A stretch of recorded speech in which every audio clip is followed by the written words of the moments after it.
Halo Sinekrip, balik lagi di trailer reaction bareng gua Rashid Hari. Dan akhirnya ini dia film lebaran yang kelima sudah mengumumkan dirinya ya. Dari kemarin tuh masih belum jelas ini sebenarnya ada 4 film atau 5 film, tapi sekarang udah fix total ada 5 film. Astagfirullah. Lupa gue terakhir kapan ya ada 5 film. Soalnya biasanya 4 film juga udah terlalu banyak. Terus sekarang ada 5, ini fix sih.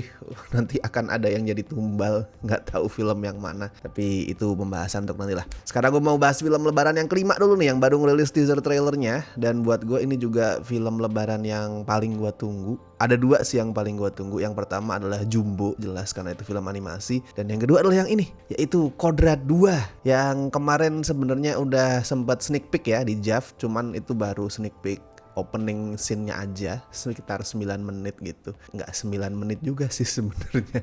Gue nggak tahu nanti setelah nonton teasernya berapa banyak dari sneak peek itu yang bisa gue bocorin. Cuman intinya itu nggak bener-bener 9 menit sih. Mungkin cuman sekitar 5 menit, terus yang 4 menit tuh bisa dibilang recap film pertama. Nggak tahu nanti ya, sekali lagi setelah gue nonton teaser ini, gue tahu seberapa banyak yang teasernya reveal, baru gue bisa ngerti nih nanti yang mau gue obrolin soal sneak peeknya tuh seberapa banyak. Tapi gue nunggu banget Kodrat 2 karena I love the first movie. Bukan sesuatu yang pernah gue tonton sebelumnya di film-film horor Indonesia. Nggak pernah gue nonton yang seperti itu. Horor, iya horor religi, tapi ada bumbu actionnya. Dan actionnya itu ala-ala kungfu ya, karena Charles Ghazali suka film-film Hong Kong kungfu zaman 70-an, 80-an. Dengan cerita yang juga film kungfu banget ya, karena ada soal perguruan. Tapi ini perguruannya perguruan tukang ruqyah gitu, ustadz ahli ruqyah.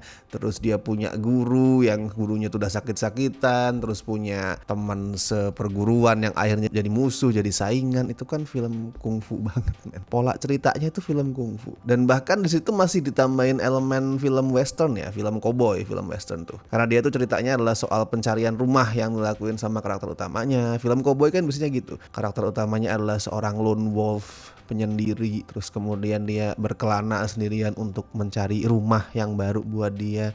Dan di sepanjang perjalanan dia ketemu musuh, mungkin ketemu cewek dan segala macam. Film cowboy banget Kodrat 1 itu. Bedanya itu kuda diganti sama moge, pistol diganti sama tasbih. Itu yang membedakan antara Kodrat sama film western. Tapi influence-nya kerasa banget. Dan yang gue suka banget ya, kalau film-film horor Indonesia lain yang ngangkat nuansa religi itu kan gue merasa cuman sebatas cover doang.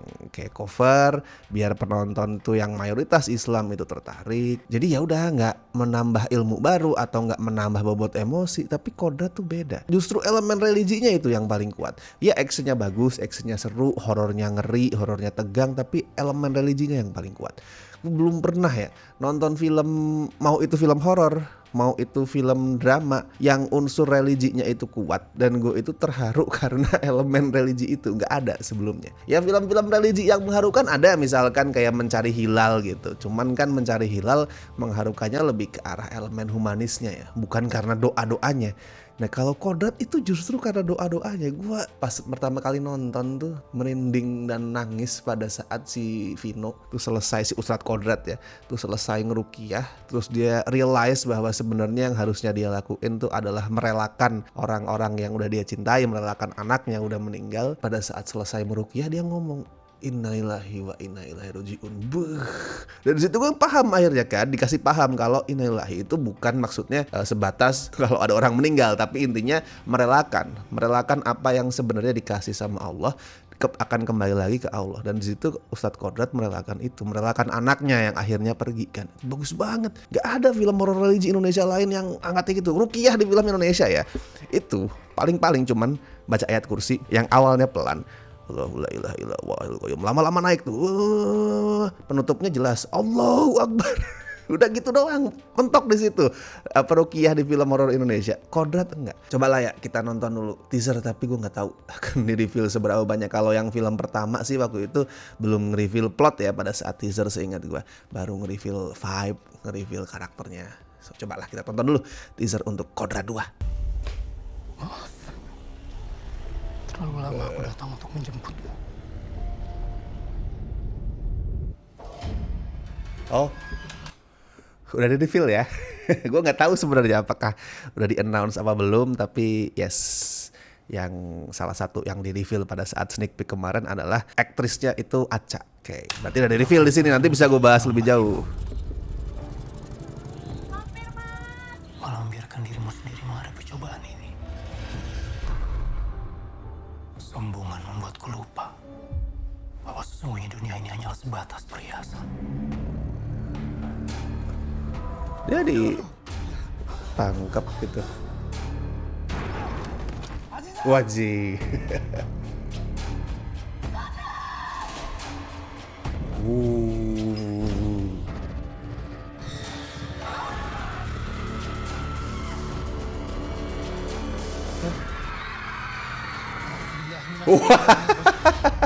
Zombie ibu-ibu ya. Oke. Loh, tunggu. Wah, ini gue ngepost di saat yang genting nih. Maaf. Tunggu. Tadi zombie ibu-ibu pengajian ngeri banget coy. Wah. Bismillahirrahmanirrahim. What the fuck was that, bro? Tidak terlihat seperti Asuala sama sekali ya. Ya beda sih, bukan Asuala ini. Cuman ini dari ukuran badannya. Oke, coba nanti kita bahas ya. Coba. Ini seru nih, ini teaser yang seru buat dibahas nih. Jadi karena Acha udah di reveal di teasernya, mungkin gue bisa sedikit, gak semuanya sih, tapi bisa sedikit lebih jauh gue bahas itu ya, soal sneak peek yang di JAV kemarin. Sebelum gue ngomongin teaser ini lebih jauh. Jadi intinya sneak peek yang di JAV kemarin itu emang bertujuan untuk nge-reveal kalau lead aktrisnya itu Acha. Kalau film pertama kan Marsha ya, yang ini Acha. Dan Acha itu meranin istrinya Kodrat. Yang di film pertama itu nggak dijelaskan hilang kemana kan. Di sneak peek kemarin itu yang dikasih lihat adalah soal Acha, soal istrinya. Tapi gue nggak bisa membahas lebih jauh ya adegan apa yang gue lihat, karena itu opening kan. Itu opening 5 menit dari Kodrat 2. Cuman buat gue itu adalah opening yang fucked up banget. Sesuatu yang gak gue expect akan muncul dari seorang Charles Ghazali. Charles biasanya kalau bikin film horor sekalipun ya, Pemukiman Setan, Kodrat, terus kemarin Tumbal Darah, itu sebrutal apapun biasanya masih kerasa baik gue ngerasanya.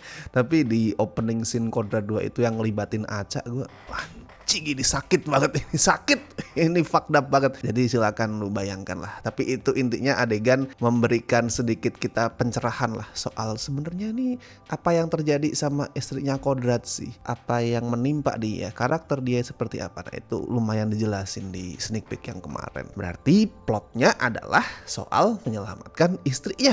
Di sini ya, Kodrat berusaha nyelamatin istrinya dalam kondisi dia yang ya nggak serapuh di film pertama. Kalau di film pertama kan dia bener-bener imannya hilang tuh, dia nggak percaya Tuhan itu merenggut orang-orang tercinta saya. Nah di sini dari teasernya pun kelihatan ya, dia udah bukan sosok yang ringkih kayak di film pertama. Kayak dia udah mantap banget anjir, tadi masuk ke gudang bikin orang mental, terus kerubutin sama zombie mbak-mbak ibu-ibu pengajian tuh dia. Kalem-kalem aja kayak Vino, nggak perlu acting di situ, dia udah sering ngalamin hal-hal seperti itu in real life, jadi terlihat meyakinkan ya. Satu yang kerasa adalah it feels bigger, bahkan dari teasernya doang itu udah kerasa lebih besar, dan itu sudah seharusnya kan. Namanya sequel, kalau sama skalanya kayak di film pertama kayak nanggung, kayak hambar aja ngapain gitu. Vibe-nya kerasa lebih gede, skalanya kerasa lebih gede dari teasernya, bahkan iblisnya juga kerasa lebih gede. Gue nggak tahu, mungkin itu masalah persepsi aja ya, masalah sudut pandang kameranya atau karena gelap juga. Cuman kan kalau kita lihat sekilas tuh kayak iblis raksasa anjir, kayak banteng dengan petanduk yang gede banget. Tebakan gue ya, tebakan untuk plotnya ya, itu iblis, nggak tahu namanya nanti siapa ya, anggaplah anak Dajjal gitu ya. Dia itu adalah iblis yang lahir dari istrinya Kodrat, lahir dari rahim istrinya si Ustadz Kodrat. Ya mirip-mirip ala-ala di Omen gitu. Ada anak setan, anak Dajjal lahir ke dunia lewat perut rahim seorang perempuan manusia. Gue rasa kemungkinan yang akan terjadi adalah itu plotnya. Yang bikin si istrinya Kodrat sendiri juga ngerasa, kenapa gue ini sudah beribadah, sudah jadi istri seorang ustadz, kok sekarang malah jadi alat untuk melahirkan iblis dan segala macam. Itu kan ngasih dilema sendiri yang mungkin menghancurkan psikis dia, menghancurkan keimanan dia juga. Nah itu juga bisa jadi proses yang menarik. Sebelum akhirnya nanti di ending of course dia akan ya empowered, menemukan kekuatannya, menemukan jati diri dia lagi. Who knows? Gak tahu. Silakan kalau lu punya teori sendiri juga soal Kodrat 2 ini, ceritanya bakal gimana. demitnya bakal kayak gimana, bakal seperti apa, namanya siapa, bisa lu tulis di kolom komentar. Tinggi ekspektasi gue kalau soal Coda duluan nih, bodo amat. Gua pokoknya film pertamanya udah bagus, ini film kedua gue nggak mau ngomong ya udahlah, gue nggak terlalu mau memasang ekspektasi tinggi. Enggak, film pertamanya itu bagus banget, one of the best Indonesian horror movie in years. Jadi otomatis gue harus masang ekspektasi tinggi buat film yang kedua ini. Oke, dan seperti biasa gue ingetin, jangan lupa like video ini, subscribe Cinecrip, dan buat teman-teman yang tertarik untuk join membership bisa silakan kalian cek tiap tier itu benefitnya apa aja, ada di halamannya Cinecrip. And thank you so much buat teman-teman yang masih join sampai hari ini, terutama mereka-mereka ini ya dari tier Besti, La Familia. Thank you banget. Dear Sobat juga terima kasih, sama-sama berjasanya untuk kami. Oke, dan gue Rashid Hari, sampai ketemu di trailer reaction berikutnya.